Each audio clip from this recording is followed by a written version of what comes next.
Let's get into it. 1, 2, 3.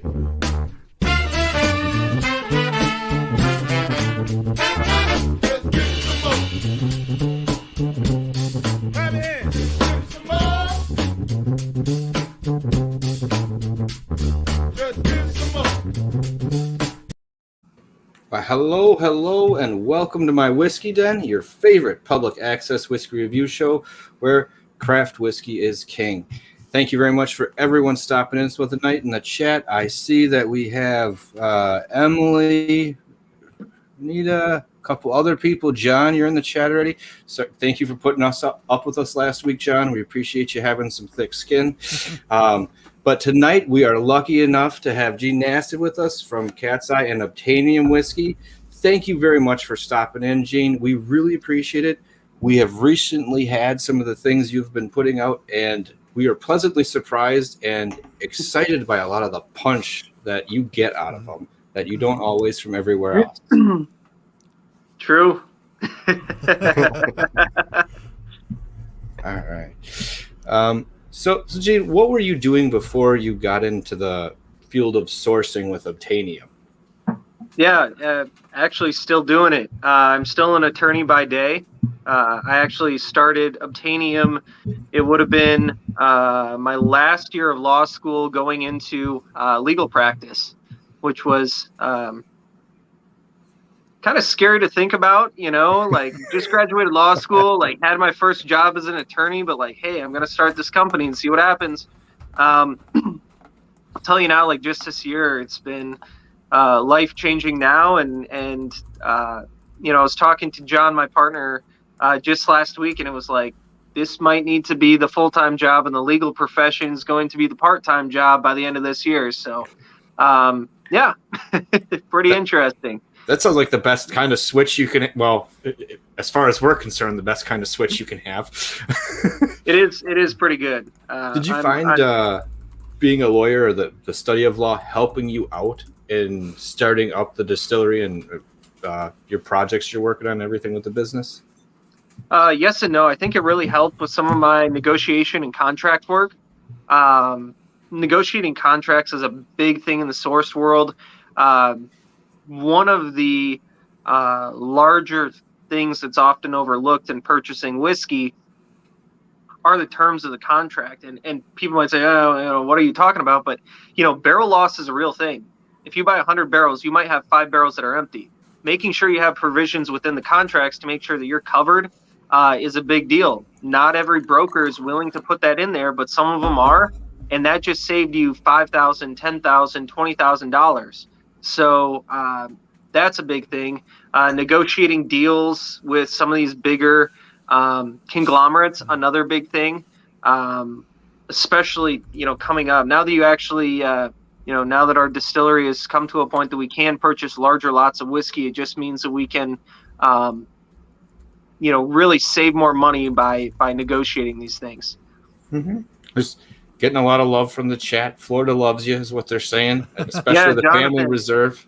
Yeah, we just dropped there like a week and a half ago, 2 weeks ago, and we never made it outside of Tampa. So that was a big deal.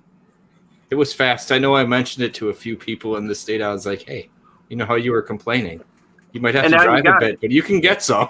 And then it sells out in like a week. So yeah, I think literally today we just shipped them a lot more. Nice. Yep. So what is your background in whiskey? And aside from, I know we talked a little bit, the occasional Old Crow, but what was the catalyst that made you say, I want to do this? Yeah, it's kind of funny. It was Old Granddad, and then Old Crow was another one that we drank every once in a while, which is really funny. But got into whiskey during college. My undergraduate was at Luther College, which is Toppling Goliath beer. It's like everybody's heard of Toppling Goliath. So I was drinking it, 2012, 2013, 2014, like, just when they were becoming like the name in craft beer. So I really did appreciate the art of beer.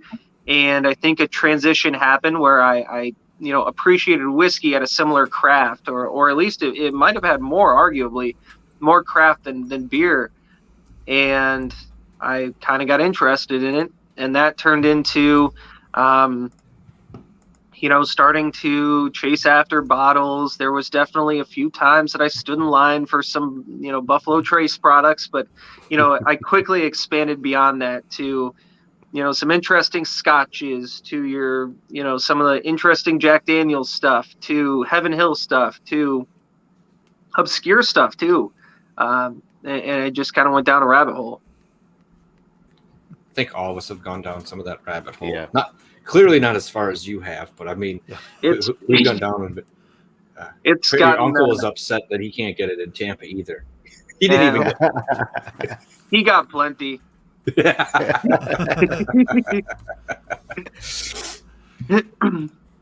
So I know they're asking your background, but how did you break into the sourcing world? Because let's be honest, there's a lot of us that think that is a very cool, idealistic job in the whiskey world. How did you start working into that, or was there someone that kind of gave you an in, or was it just, I'm going to do this and determination, and you kind of just made it happen? No, this couldn't have happened without John Baker. He had a distillery back in, I think he founded it in 2014, if I'm not mistaken. He was distilling Essence of Iowa, which is his own product, and then he was distilling Krumpnik, which is a Polish liqueur. I've got a bottle over here, I think. It's a holiday spirit, which is absolutely excellent. Also makes a good toddy during the winter months, and then lemonade during the summer months. He was doing that, and kind of out of nowhere in a whiskey group, I said, how cool would it be if we started sourcing barrels, started a company, and, why don't we see what happens? And, John kind of chimed in, hey, I've got the DSP, I've got the licenses, and the rest was history. I partnered with John. I purchased the light whiskey barrel. That was the first barrel we did. And one light whiskey barrel turned to two, turned to, Tennessee rye whiskey, Polish rye whiskey, and the rest was history. So was it the 14-year-old? Was that your first light whiskey? Yeah, it was like 13 years, 8 months old at the time. Oh, okay. Sorry. Mike sent me other ones. This is the 14-year-old I was going to break. This is one of the more high proof things I've had in whiskey. At 73.5. Does not taste like it. It snuck up on me the last time. So yes, it did. Yeah, there's a lot of people that say I started drinking your light whiskey and I forgot what happened the rest of the night. It's like, yeah, that'll happen. That's why you really have to kind of pace yourself with it. And I'll see, a lot of that has to do with a lot of the times you are putting stuff out at cask strength. Yeah. The entire goal of the brand really for Obtainium at its start was, I want to be the Scotch independent bottler of American whiskeys. So single barrel cask strength releases. Think Signatories, higher end stuff. Think Alexander Murray. Think Gordon McPhill. I wanted to be that with American whiskeys. I wanted to tell the story. I wanted to source some stuff that the distilleries might have otherwise not released themselves. That's what I wanted, and I think we've really done a good job at pursuing that and doing that. We often see, with what you're talking about, like the independent sourcing, especially in the UK, you see a lot of single grain with Irish and Scotch whiskeys that especially carry some older age statements. Do you see the light whiskey as kind of being like the American, obviously it's not the exact same thing, but kind of the counterpoint to that? It's very similar on paper. American light whiskey is similar to Scotch single grain, and it's also almost identical to Canadian corn whiskey, which is the base whiskey for a lot of whiskeys.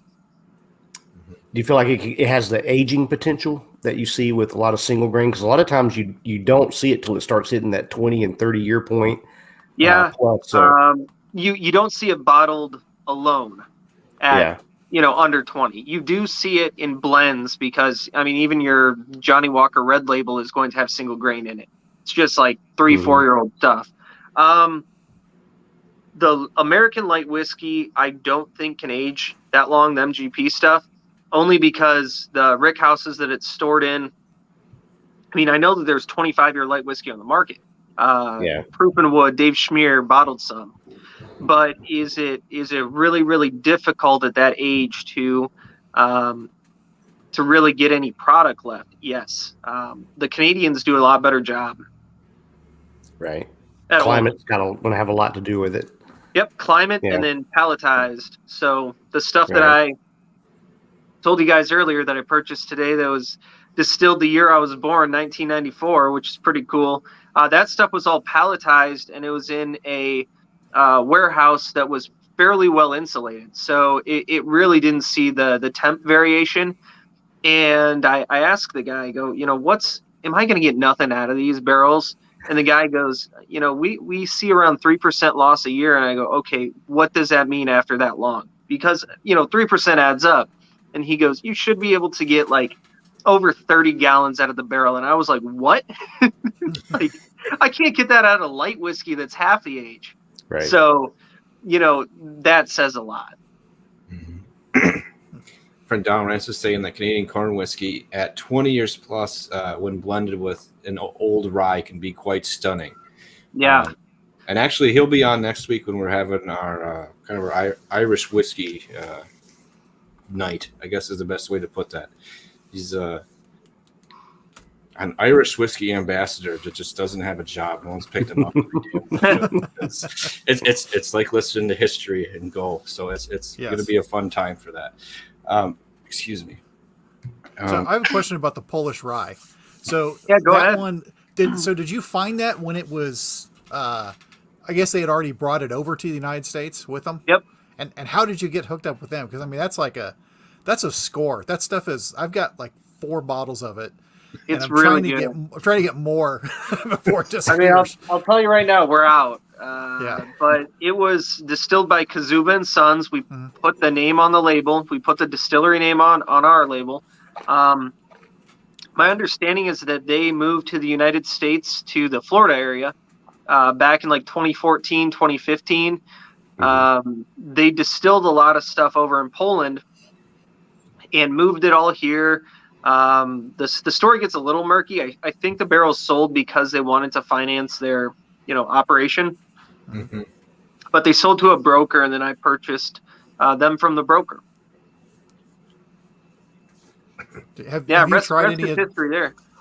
So do you know like the difference in their grains that they use in Poland and the wood and stuff versus what they're using over here? Or are they?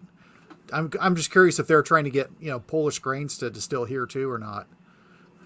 Currently, I don't believe they're trying to. My understanding too, with the barrels that I got, were that they were American New Oak. Okay.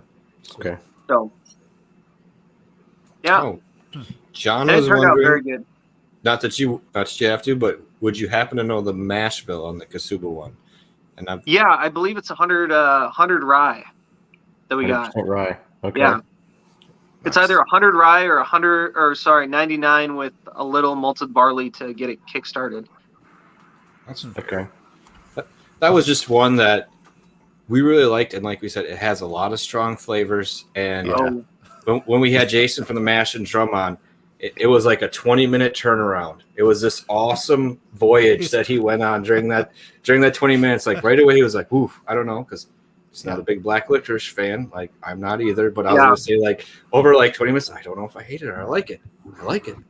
I think I love this. But it's just the turn that happened, and I'm like, by the time you get to like the second or third drink, there's a lot going on in it. I was gonna say. Oh yeah. So much going on, and I'll be the first person to say rye whiskey isn't for everybody, but I fell for rye. Even I would say that's my second favorite whiskey, beyond or after a good bourbon. I love rye. With the variety they have, I'm starting to find more and more that I like too. Sorry, Mike, didn't mean to cut you off. Oh no, and are there any? I'm curious. Are there any procurements that you have in the pipeline that you can talk about? The one we just talked about, the 1994 distilled Canadian corn whiskey, it's blended corn whiskey. That's the joke is it came from the same distillery that did Black Velvet, but 27 years old, so it does have some age to it. That's pretty cool. I've got these. These are 14, well, really about 14 to 16 year barrels, but they came in totes. This is Canadian 53% rye whiskey, blended since new. These are really good. Bought 2 totes of it, and we're just waiting on some tax stamp or tax something information to actually get them transferred to our distillery. I believe we've got most of it already accounted for. People were so excited. And this one should sell like retail around $70 for, 14 to 16 year Canadian rye whiskey, which is just really crazy given the market space right now. Well, that's what I was going to say. I'm like, you're seeing 14 or 16 year other whiskeys, even at rise and underneath other people's labels, basically under $150 or $200. And you're like, no, I know where that came from. No. Yeah. Do you have to label it differently because it's not being sold in Canada, it's being brought into Iowa and bottled? Do you have to? Obviously you can still call it Canadian, but do you have to like make it lesser so it's not as prominent? No, you don't. You don't have to. Actually, this same exact whiskey, literally the same stuff, is barreled by Barrel Bourbon Barrel Whiskey Company or whatever they call themselves. If you see the 14-year rye that they do, the single barrel picks that start with a V. The V stands for Valleyfield Distillery in Canada, and it's the exact same stuff. And that's another thing about our brand is we care about, 1, transparency. So now you know why they use a V, and 2, we care about value. And our labels might not be the fanciest in the world, but we're passing our savings and the value of our marketing, our low budget marketing onto you. But I was going to say that some of the labels are actually really nice on them. Just the old world writing and stuff. We've been seeing more people kind of lean back to that, where I don't want to say, it makes you feel like the whiskey you're having aside is, craft is a bad word, but just a little bit sharper, a little bit more finished off, or there's a little bit extra to it. Like you'd see in most Scotch companies' labels. A lot of times they just a little bit more well done. And I just love the labeling on it. When you're mentioning like St. Nick's, kind of very similar writing and stuff like that on it, I really like it. Simplicity is key for us. I found the font, and I like the font, and I kind of told John, my partner, I go, let's keep it simple. Let's print it on inexpensive labels, and we really don't need to spend much money on marketing because I want the whiskey inside the bottle to tell the story. Yeah. One thing I like about your packaging, I appreciate it above a lot of other bottles, the corks. So the corks for people that don't know, 1-piece composite cork, like 0 chance of breakage. These things are great. Oh yeah. And they're shockingly inexpensive too. Now you're just upsetting people. Because there's sometimes with the corks we're like, why would you not just do this and be done with it? A lot of times. And the thing too about these bottles, which is another fun fact, these are Pappy bottles, identical, same company, same everything, and believe it or not, they were a lot cheaper than my other bottles. They're actually one of the cheapest bottles you can buy. It's like, all right, I'm in. Sorry, I was on the wrong line there. Mitch was saying, I was asking, what made you choose value as a core facet? The market. Just the market. I think that's it right now. We live in an era where whiskey's becoming more and more expensive or more and more allocated. And I had a problem with that, to be candid. There are a few companies that actually care anymore about the customer and providing value to them. And it seems like without being too mean to other distillers, that they're quick to either 1, jack the price up, or 2, rebrand and charge a little bit more, or 3, become so allocated that nobody can get a hold of it. And then the few people that do get a hold of it at a reasonable price resell it for 4, 5, 6 times what they paid. No, we're not about that either. We tend to say it's better to search out something like you're doing, or some other distillers, like craft distillers, that you may have to go venture out to get. But some people were traveling 2 hours just to go ask the guy at Total Wine if they had Pappy. So some of these guys were already making the trip. There was 5 stops between here and there you could have made and been, I won't say just as happy, but could have found some interesting stuff, along the way. And in some cases, yes, I would be happier. Like the Polish rye. Yeah. That is worth seeking out. You would not be disappointed. Yeah, take a chance on something new instead of the tried and true, and it's becoming more and more like, Buffalo Trace now, and I ended up getting a single barrel from Hy-Vee just because it was sitting there, but that's becoming allocated now. I go to the Hy-Vee and the guy goes, "Oh, are you here for the Buffalo Trace?" And I go, "No, I wanted to see if my product was still on shelves." All right. Seriously, dude. So you're that guy, you're like, man, I hope it is. Even if I was him that could have made an ass mouth, I'd be like, oh my God, I hope it's, I hope so. Yeah. And it was on shelves. The Nasiff family is moving fairly quickly, but the difference, and I know that there are places where, you can't find Nasiff Family Reserve right now or the light whiskey right now, but by all means, our sole focus is to make sure that the product is so available that anybody can get a bottle if they want it. And the only thing stopping us is waiting for our next check so we can buy more barrels and produce even more to make sure as much as possible is getting to the consumer, period. I love it. Sorry. Tell me about the Nasiff Family Reserve. That's, I think, an interesting story behind how you developed that, and then what exactly that blend of whiskey is.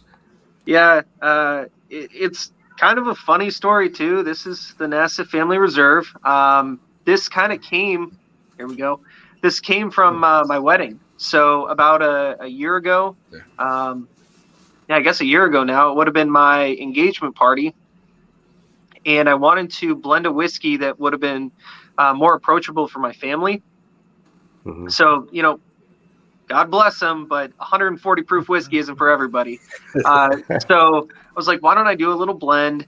And I wanted to blend in some bourbon and rye to light whiskey to give it a little more complexity than it otherwise would have had. So I was doing 3 and 4 year bourbon and rye, MGP bourbon and rye, blended with the 14-year light whiskey. And that became Nasiff Family Reserve. I had it at my wedding. That was the official launch. Mm-hmm. Nice. And the rest is history. We're doing just as much Nasiff Family Reserve now, give or take, than we're doing the rest of the Obtainium lineup. Wow. So nice. It's been pretty good, pretty popular, and the price point too. Talking about value again, for most of the country, it's between $39.99 or $38.99 and $45 on the shelf. So value was key there too. Yeah. That falls into the try it if you've never had a category without the blink of an eye for me. Oh yeah. I just figure when I'm going in for a bottle, I have at least $50 set aside, if not more, but more just like that, because there's enough that you can walk in and be like, I'm going to try that today. But that falls right into that ballpark of stuff. Yeah. Oh yeah. So there's 2 places that I've seen your stuff online, and actually both are out of Minnesota for people trying to order. Seen it at Haskell's, and I've seen it at Ace, which Ace is not really shipping anywhere else right now. Mm-hmm. Are there any other online retailers that normally carry your stuff that people can look at? There's a number in California. I think K&L has it. Del Mesa maybe. Oaked.net I know has it. If you just Google it and kind of search, you should be able to come across at least 5-6 websites in Minnesota or California that have it. Okay. How many states are you guys selling in right now? I think we're about to hit 10. Nice. Okay. Yeah. That's actually pretty decent. I was going to say it takes a lot to get up to those numbers, so that's awesome. Yeah, and the key is reorders. The key is absolutely reorders. You don't want to just be in a state once and then be out. You want to be able to keep production going, and you want people reordering your product. And I would say in around 6 states we've had really strong growth that way. No, I have something on the other side. We've had some other people we've known in the history that have had issues picking barrels. Has anyone ever snaked a barrel from you when you had chosen it? Has it just magically showing up in someone else's hands. Like we've known some people that have done something like that. Oh, like sniped barrels? Yeah, sniped And barrels. then one person, okay. Yes and no. For the most part, this only happens in California. Yep. And it's just an issue with state law. I think that's the easiest way to put it. What happens is, by law, if somebody gets an order in for basically any product, first, by law, they get a certain portion of it. So for single barrel stuff, the key is secrecy. And some of these, some of these liquor stores are like, oh, I just picked this barrel and it's going to come next week. Well, guess what? You told everybody else that saw that if they get an order in at the exact time, it's theirs. Yeah, I couldn't believe that law was on the books. Yeah, and I'm not surprised people took advantage of it, but that's just shady. And I just didn't know if that had happened to you, because I don't know. I would be very frustrated. At least right away. I might let it go over time, but like right away, I would be upset.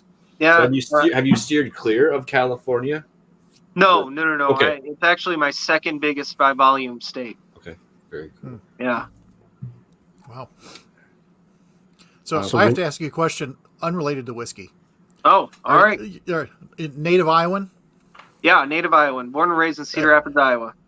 In Cedar Rapids. Okay. So originally I grew up in Des Moines, so I didn't know. You're in Des Moines now, correct? I live in West Des Moines now. Okay. All right.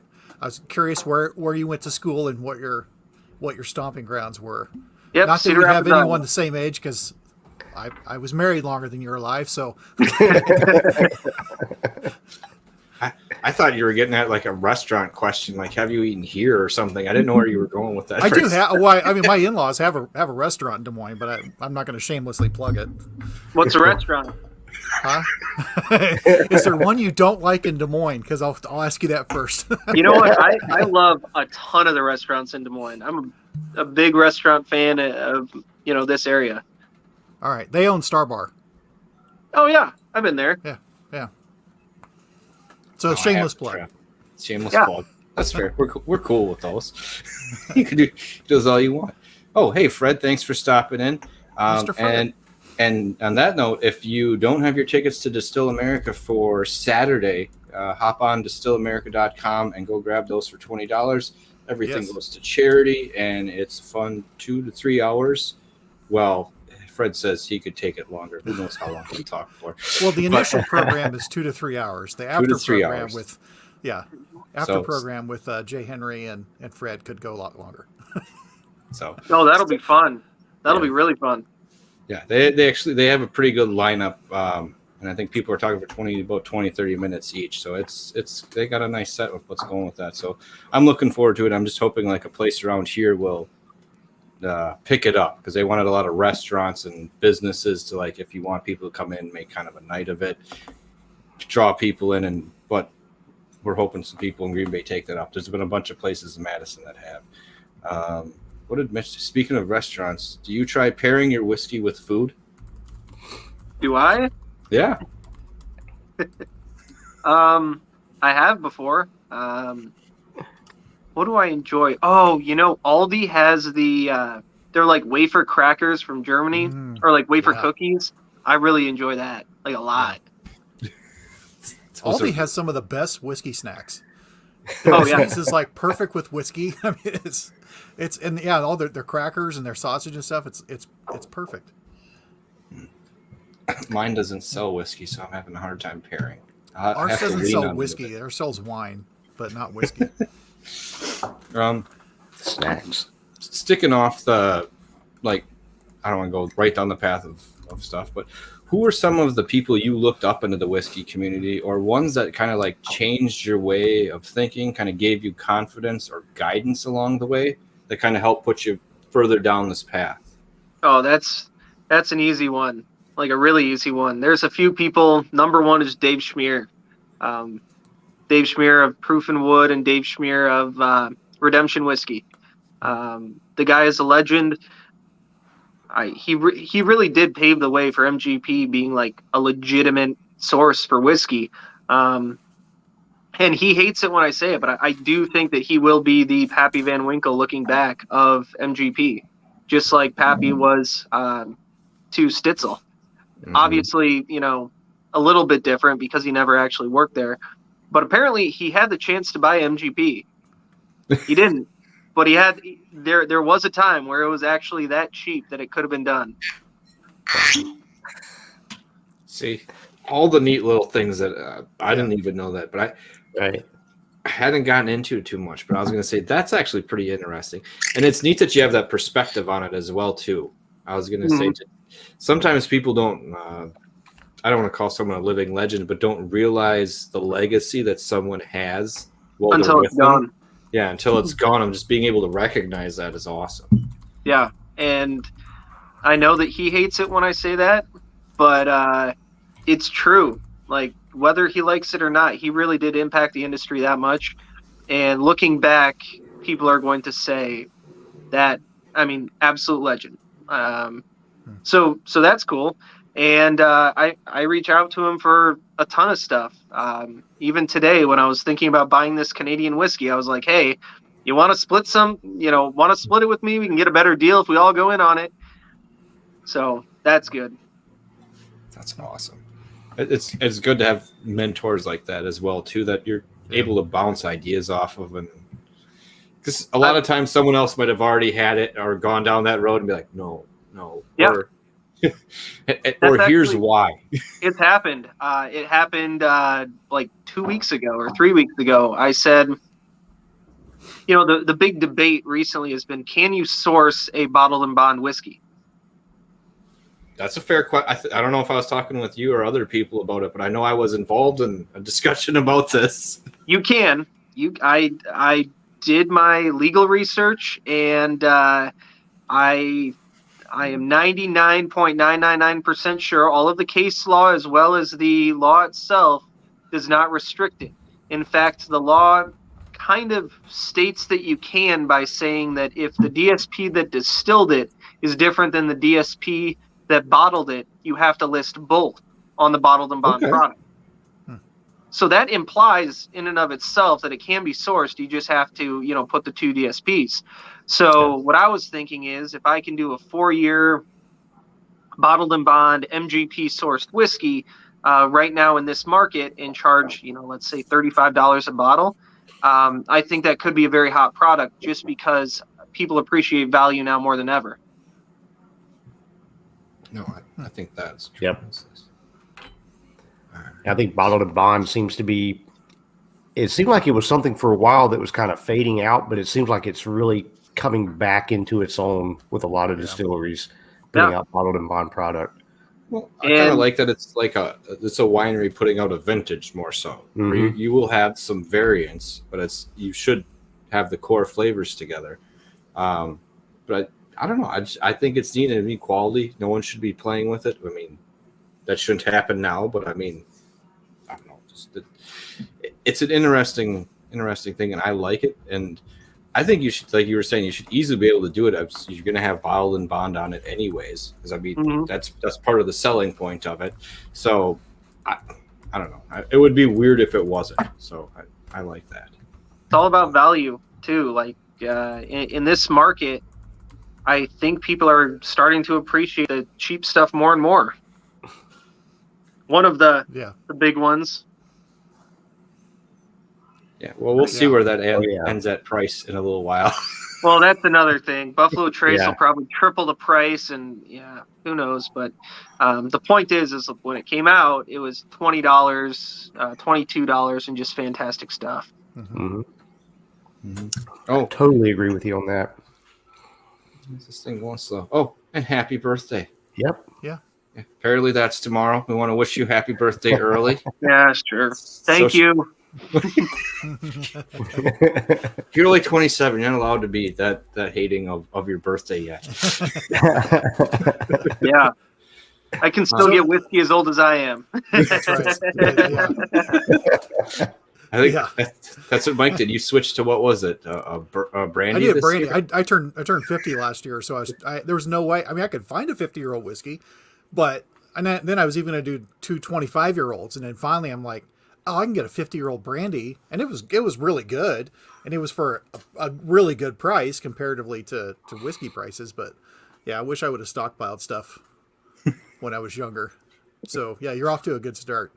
Yeah. So is there a whiskey that you wanted to procure but couldn't, that you can that you can mention? Stuff that I had the ability to buy, or things that maybe just you can't get a hold of it, but Didn't you get want a chance to. I missed out on what became Orphan Barrel by, man, not even that, 2 years maybe. Wow. The whiskey that became Orphan Barrel, all that old Kentucky bourbon, that was like offered for pennies on the dollar. I 2015 maybe 2016. So it would have been cool to have purchased a lot of that, as cheap as it was. I'm sure the cop out is I wanted the old MGP bourbon. Who didn't? I'm trying to think. Otherwise, maybe Heaven Hill. That's another thing. Old Heaven Hill barrels, when they were around, I would have loved to have purchased a bunch of that, because a lot of people did, and they got it at a really, really good price. Excuse me. So when you're looking at barrels and you're going in and looking to source, do you have a flavor profile that you're going after, or are you just looking for something unique and different? How do you approach that whole thing there? That's a really good question. Like, beyond good.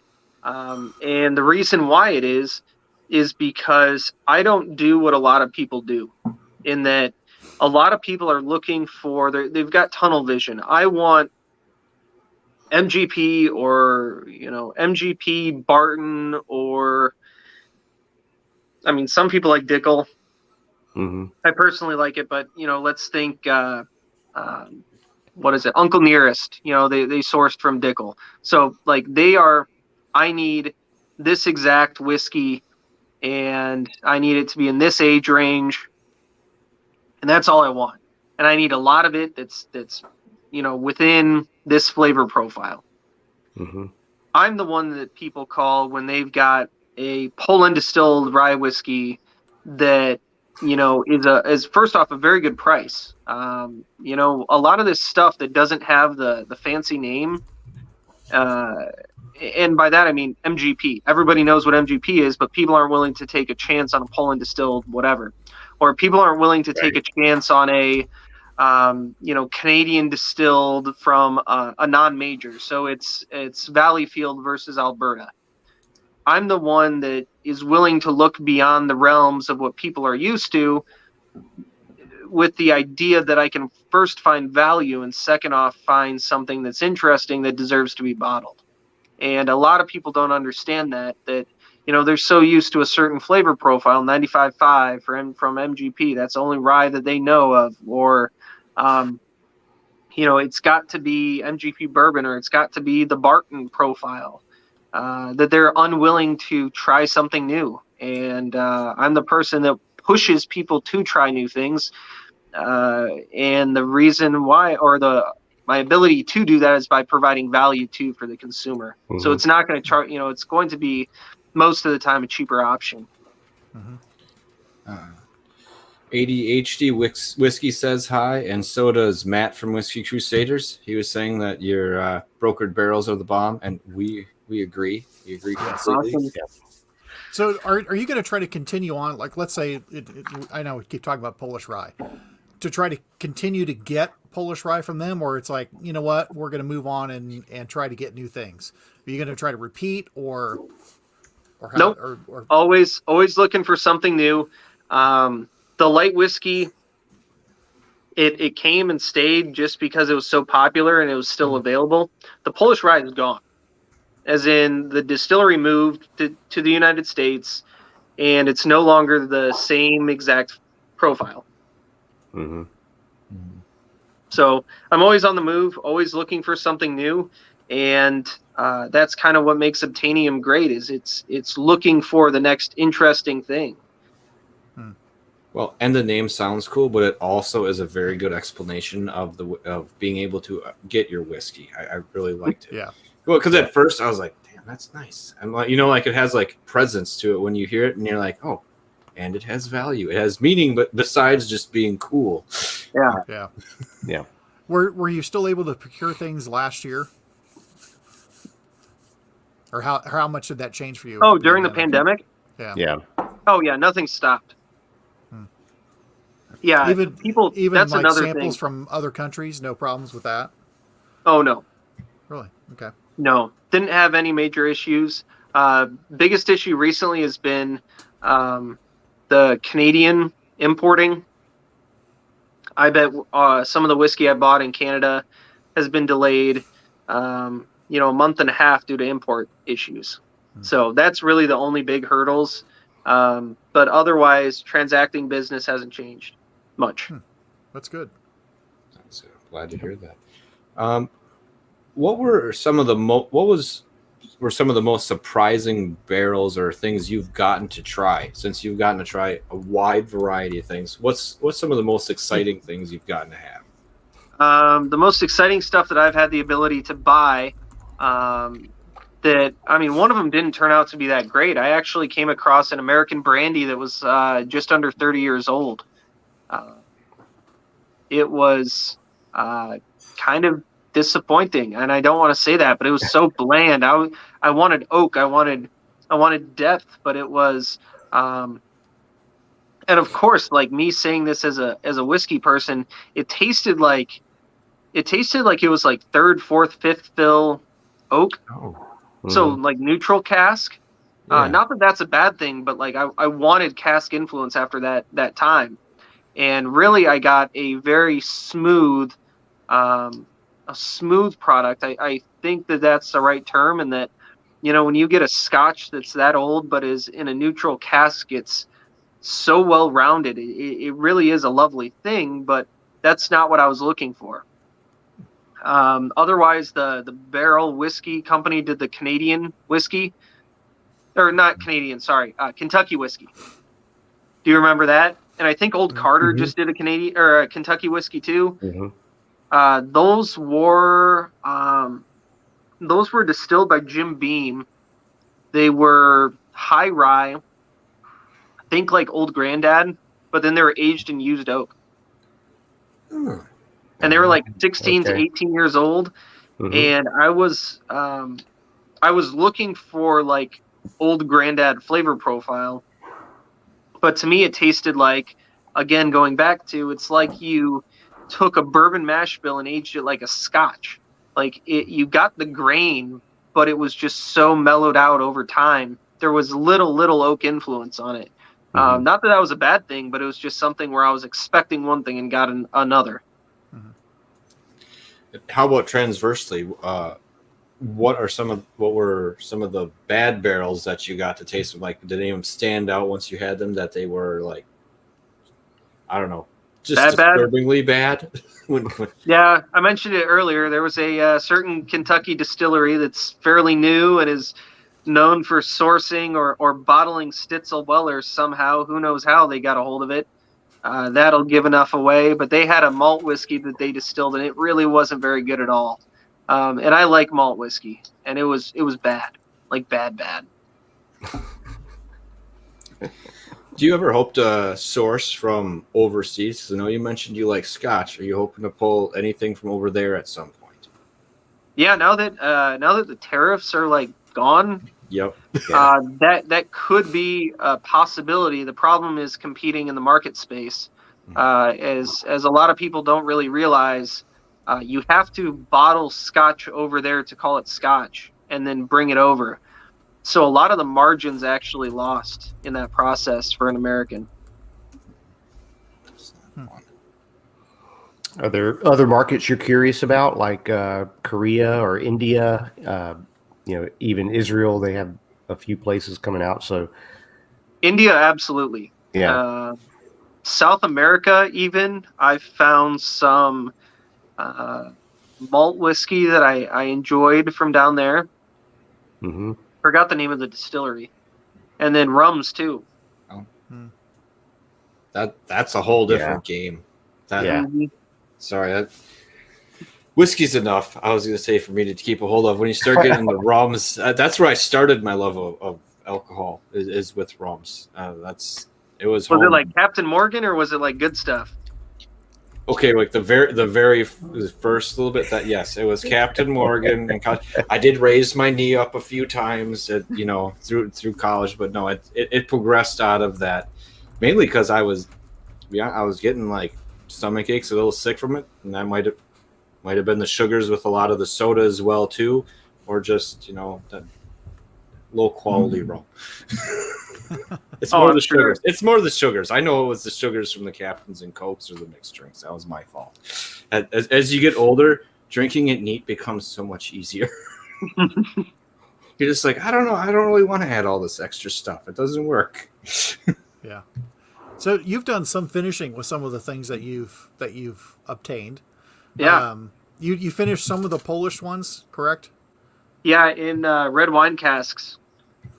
Are you going to be doing more of that with some of the things that you get, or? Absolutely. A lot of people ask, why can't we get a wine cask finish? Like, can't you just get the wine cask? We get all of our wine casks right now from Madison County. Madison County Winery locally, and we get them fresh dumped. So we're not the kind of people that go through a barrel broker. As soon as the winemaker dumps the barrels, he calls us up, and then we get the barrels to finish. And do you dump your whiskey into it right away, or do you wait a little while for it to dry out? No, we don't wait long at all. At most 48 hours. What some people get if they wait too long is it gets skunky, and it kind of gets, and you can taste it with some of them. It gets a little off in flavor profile. Yeah, with the wine, the sugars, and everything, the potential for mold and other stuff to get in there pretty quick is so you got a short window of time to use those, really. Yeah. So is there? I don't know, Mike, I asked it, but is there some place that you want to get stuff from that you can't? I know you're saying that you couldn't get before that you were able to, but is there some place like you really would like to source a barrel from, or are there any like? Have you thought about doing other like craft distilleries of sourcing stuff from there as well too? Sorry. Yeah. If I could, Heaven Hill, I would love to do barrels from, just because I like the flavor profile a lot. Mitch, get on it. One that I can get barrels from, that I know I can, is Woodinville, and they're a craft. I really, really, really like the quality of what they're doing. The quality of the whiskey and the flavor profile of it, I think it's easily one of the best there is. Same goes for the weeded mash bill from what's their name? Wilderness Trail in Kentucky. Yep. And they do sell barrels too. I really, really like their weeded bourbon. I think it's one of the better weeded bourbons there is. So I can purchase from them, but I'm obviously just waiting to have the stockpile of capital that I can really afford to sit on the barrels for a while. Okay. That was my second one. Is you going to leave them where they are, or are you going to try to alter them over time, like you said, by kind of sitting on them for a year or two? Kind of like Crowded Barrel did when you sourced the Bush rye or the Polish rye for them for the Bush rye they put out. I would like to try it all. That I'm sure it'll happen too. Is like the Wilderness Trail 10-year weeded bourbon. I think that'll probably blow away a certain old man at 107 proof.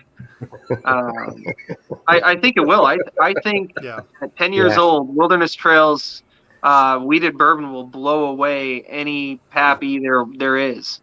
And the same with Woodinville. I think Woodinville at 8, 9, 10 years old is going to be amazing. That's something we were talking about. Recently we were saying that we're in kind of the middle of an American whiskey renaissance with craft and actually with big producers too.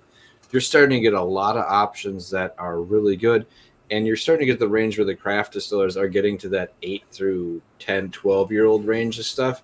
and you're starting to see what happens when stuff gets there. And we've been amazed by some of the things that are coming out in that time frame. Yeah. Oh yeah, Wilderness Trail, the 6-year they came out with, blown away. So impressed by it. Woodinville, like 5-year, isn't it 5-year? I think so. Yeah. Give or take, amazing at that age. What's another one? I'm trying to think. There are a couple of ryes. Dad's Hat I really like. Mm-hmm. Dad's Hat rye is really good, and that stuff's now like 4 years old. Jay Henry too. Oh, Pappy Who. Jay Henry stuff is really good too at that 6-7 year age. Yeah, now. they're starting to hit that where it started to really kind of turn up a notch, especially some of the anniversary releases. I didn't get this year's, but I got last year's, and I was like, okay, this is a whole different step up. Like, your stuff was good. This bottle is significantly better than I'm not trying to be mean in that, but I was like, it's one of those ones where it's like everything's nice and you have it. You're like, damn. Yeah. Yay. Next level. Yeah. So are you going to be doing more blending? Oh, go ahead. Nope. You go for it, Mike. Are you going to be doing more blending to make other products? Yeah, so I'm hoping to expand the Nasiff family product line, and that will be kind of the blends. Okay. Aim is for 107 proof, and kind of pushing, another distillery I look up to, High West, kind of pushing the limits like High West does with sourcing from multiple places and doing blends. So the Nasiff Family Reserve American is light whiskey bourbon rye. I have labels approved for Nassif Family Vatted Rye, which will be the 14 to 16 year Canadian, along with MGP rye, and then a Wisconsin rye, I believe, we're adding to it. And that'll be super interesting, 107 proof. It'll be 4 to 14 years old. And then eventually I will hopefully get a blended Scotch with American malt whiskeys, doing a blend with those. So it'll be American malt with blended Scotch, and that'll be 107 proof, and I'm hoping around $50. Sounds nice. Question I got for you. I want to circle back to the whole rum. You were talking about, interest in possibly sourcing rums. Is there a particular profile or style that you like, or that you would like to get a hold of? Yeah, like Jamaica, you get some of the high ester and the funky rums, and then there's just different styles and different profiles of it. So there are different styles. I'm too new to rum to tell you what style I like the most. That being said, there are a few, like I like Foursquare, quite a bit, some of their different stuff. There's, what is it, Exodus from Proof and Wood. I like Dave Schmear's stuff. And what is it, Ray and Nephew is a white rum. I like that stuff a good bit too, for blending. Yeah. Sweet. That's neat. Excuse me. Now, if you didn't notice, I absolutely love the sign behind you. I feel like I am moving, so we eventually will be a whole different background. But I feel like I need a much better sign. Yeah, you should get one. I did it for the wedding. Okay, with the wedding and you getting your the whiskey that was made on the year you were born, you seem very date centric, or at least celebration centric. Yeah, a little bit. Are there any things that you kind of have in the works or thought processes for, like, when you guys celebrate, like, your 5 or 10 year, 15 year release date of starting the sourcing project? There will come a time where we set aside some stuff that's special like that. I don't know what it'll be yet. That being said, there's 2 things that we are going to make seasonal products that I want to be kind of like a time of the year thing. The first one was our somewhat famous, the Toppling Goliath release, where we finished light whiskey and blended bourbon rye in Toppling Goliath Kentucky Brunch Brand Stout barrels. That one was a huge hit, and I would like to coordinate that release with Toppling Goliath, which we're going to do. Awesome. So that'll be something. And that comes out like November. And then the only other one, and this is kind of an inspiration with the Polish rye, is I like a nice winter rye whiskey. So the idea of doing potentially like my own riff on a Midwinter's Night dram, except doing it better, single barrel proof, having a little more punch to it. I do want to start doing that during the winter months, having consistent release around there. Very cool. And we got one or two, and we'll let you go for the evening. I'm just wondering, I know you said you were waiting to have free capital to start aging whiskey more, but have you considered doing interesting finishing projects like with your dumped barrels, like a rye finished malt? We've done that with the light whiskey plenty. The light whiskey, we did like 2 barrels that were rye barrel finished that were pretty good. We've done some wine casks that were just other wine casks. And I think that's it. If we have barrels available that we can get to finish, why not? We'll absolutely do it. Well, and it always adds that extra little twist to something, Oh yeah. For me, the wine casks and rye whiskey, like a strong rye whiskey, is just beautiful. We've had a few with like a port finish that I actually liked, but then some of those started edging into port bombs instead of not necessarily being rye centric. It was port centric with rye accents and a couple of them. Oh yeah, one of my port finished ryes was that way, and if you like port, you'll love it. And it was super chocolatey, and I like that. Like, there were people that like port that were super into that. Ooh. That one had some punch to it still. Yeah, I'll eventually do some other stuff. One that really stood out, and I posted this on the Speakeasy, was the best rye whiskey I ever had was at High West. I was at High West last weekend, and it was the Rendezvous Rye. Okay. 6 to 16 year, so it was the old blend, and then it was rebarreled for another 6 years. Holy shit. Yeah, and it was amazing, like beyond amazing. Wow. Damn. Okay, so is that the reason you bought a car across country? Was to really go to the distillery? Is that true? That was a joke, but no, it was to buy the cheapest Chevy Volt 2nd generation in the USA.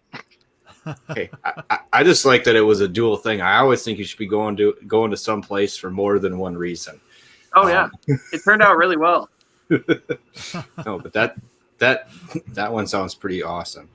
Now we are kind of coming up on an hour, and we usually don't like to keep people too much more than that because we know everyone has a life, and we appreciate you spending part of your life with us right now. Oh, absolutely. And the fans out there.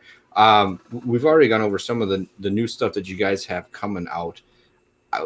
Just to reiterate to everyone, if you can get a chance to get a bottle of their stuff, it is very, very interesting. Everything you're getting has a lot of flavor, a lot of punch, almost all of it's at cask strength, and it's the type where you don't realize it is at cask strength, which is wonderful and probably scary for me after having that 74% alcohol. But sometimes that's the fun part of the night. Like last time I had it, I went upstairs for 40 minutes, and all of a sudden I started to have a little sweat. I'm like, why am I getting hot? What's wrong with me? And I was like, oh yeah, I drank a bunch of really potent booze. That's on me. But everything we've had from there has been flavorful and a lot of really unique. And we love the fact that you're looking for different barrels than everyone else's. And when you are, you're finding stuff that's interesting and really fun to taste. Like Yeah. It's just like you said, you're looking for things that other people aren't. So it's a different flavor profile than what most people are used to getting. So, Yeah, we're always, if we can find something that's a little unique that also has some stuff that people are used to, I mean, that's a home run for us. The old Canadian rye that we've got coming in, for the people that are used to, like, barrel aside, for the people that are used to, like, Whistle Pig, it's got some of those flavors, but it's also got some more of the richer rye notes than you get with Whistle Pig, because I think Whistle Pig can come off as just a little bit just anise and mint, mhm. So it's got a little more rye, traditional rye to that too. John, just saying, you're one of the most innovative players in the game. I think we. I mean, I like screwing around more than most people, but I take a lot of inspiration from other people. When it comes to blending, at least, you got High West that really changed the game, and they did a fantastic job of it. Second off, you have Barrel, some of Barrel's blends. Another one that I've always been really impressed by, but nobody seems to bring it up, is Mash Build out of Colorado. I haven't seen that one, but that's probably more my Wisconsin regions, but that's me. You can really only find it in Colorado, but I picked up one this weekend when I passed through Colorado, and the front label is the mash bill of every whiskey that's in it. So it just lists it, and then it lists the age next to it. And it's like a list. There's like, I don't know, 8 to 10 of them. And the coolest thing in the world is it's distilled in Indiana, Tennessee, and Kentucky, I think. And the oldest MGP in there was actually distilled in 2000. And it's bourbon. Yeah. And it was $50 retail. The youngest though was around 5 years. But the flip side of that is you have that blend. Like, it's so interesting. It really is so good, and you have legendary whiskey in there. Well, that's what we were talking about, is just the different flavor profiles, to be able to bring them back together from even just those 3 states and make it work out is pretty amazing. It was what I liked most was that you get the notes from the younger bourbon, and then you don't get the overpowering oak from the older bourbon. And one problem I have with some of the even older MGP, like you get from Magnus, for example, the 15-year stuff, is it becomes over tannic. So I think that the people that are willing to blend in some younger stock, some 7-8 year with that 15, are going to have a better end product. Mm-hmm. Well, and you're right. We've noticed that with a couple of things. Once you start, well, I mean, even with Pappy, once you get past the 15, for me, you can really, by the time you get to 23, you can really see where the oak kind of started to torque or take control of it, in my mind. I mean, not horribly, but there's a distinctive difference. So, but thank you, Eugene, for coming on. We really appreciate it. Obtainium is a line you should definitely go out and take a look at whenever you get a chance. Yes. We look forward to seeing some of your new releases when they come out. If you ever have anything that when you're coming out, you want to plug, come on the show. We want people to know about it. We want everyone else to get a chance to get a bottle. And at some point, I want my bottle first, then everyone else can get that. At some point we can do a blend too. I know that it came out over the weekend. I had ADHD whiskey, Matt. I had him blend one of the Nasiff family reserves. The next batch of Nasiff family reserve will say batch number ADHD. So I think that's also a way that we can cross collab, and it's going to be huge. I think that one of my other strengths is actually being willing to engage so much with the YouTube crowd. So I think getting all of the different whiskey tubers at some point to be able to create their own imagination of what should Nasiff Family Reserve American be using light whiskey, bourbon, and rye. I think that would be really cool. And again, you want to talk about, collect them all.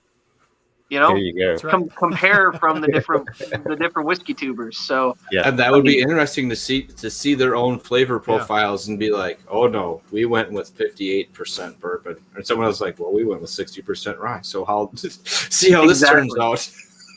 Exactly. So I think that could be pretty cool. That is awesome. Yeah, that is fantastic, and we would definitely be up for something like that. So Yeah. So thank you everyone in the chat for stopping in. We really appreciate you sticking around this long. Remember to stop in at Whiskey Crusaders later tonight once we get done. They're starting their show just about now. Awesome. Thank you. We appreciate it. It has been fantastic talking to you tonight. Awesome. Have a nice night. Yep. All right. Cheers, everyone. Cheers. Bye. Cheers. Let's get into it. 1, 2, 3.